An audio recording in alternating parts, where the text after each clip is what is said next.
আপনি কি জানেন পৃথিবীর সবচেয়ে দ্রুততম সেঞ্চুরি কে করেছে?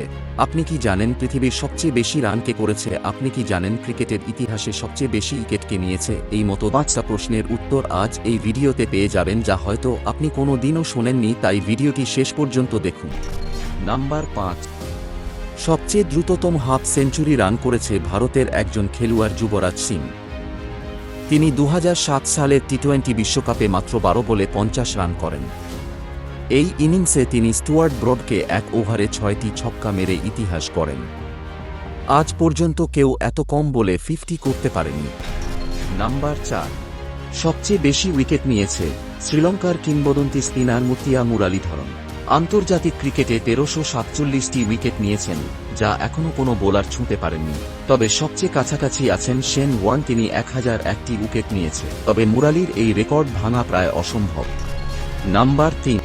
ক্রিকেট এ সবচেয়ে বেশি রান রয়েছে শচীন তেন্ডুলকারের, তাই ক্রিকেটের ঈশ্বর বলা হয় শচীন তেন্ডুলকারকে।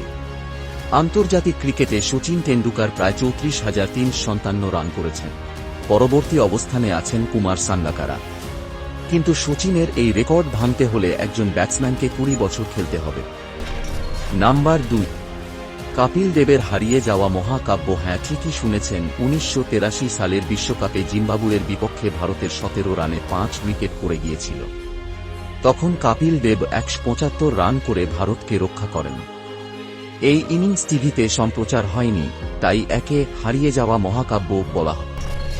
নাম্বার ১। ২০০৬ সালে অস্ট্রেলিয়া প্রথম ইনিংসে ৪৩৪ রান করেছিল।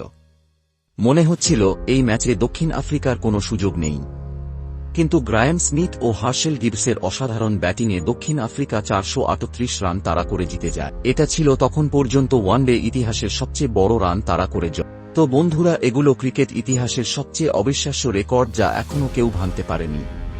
কিন্তু ক্রিকেটে তো কিছুই বলা যায় না, হয়তো ভবিষ্যতে কেউ এই রেকর্ডগুলো ভাঙবে। তোমাদের মতে এই রেকর্ডগুলোর মধ্যে কোনটি সবচেয়ে অবিশ্বাস্য? কমেন্টে জানাও। আর হ্যাঁ, আরও রহস্যময় ঘটনা জানার জন্য আমাকে সাবস্ক্রাইব করে আমার পাশে থাকো। আর ভিডিওটা ভালো লাগলে একটা লাইক করে দাও, যাতে পরবর্তী ভিডিও তৈরি করার জন্য আমি আগ্রহী হই।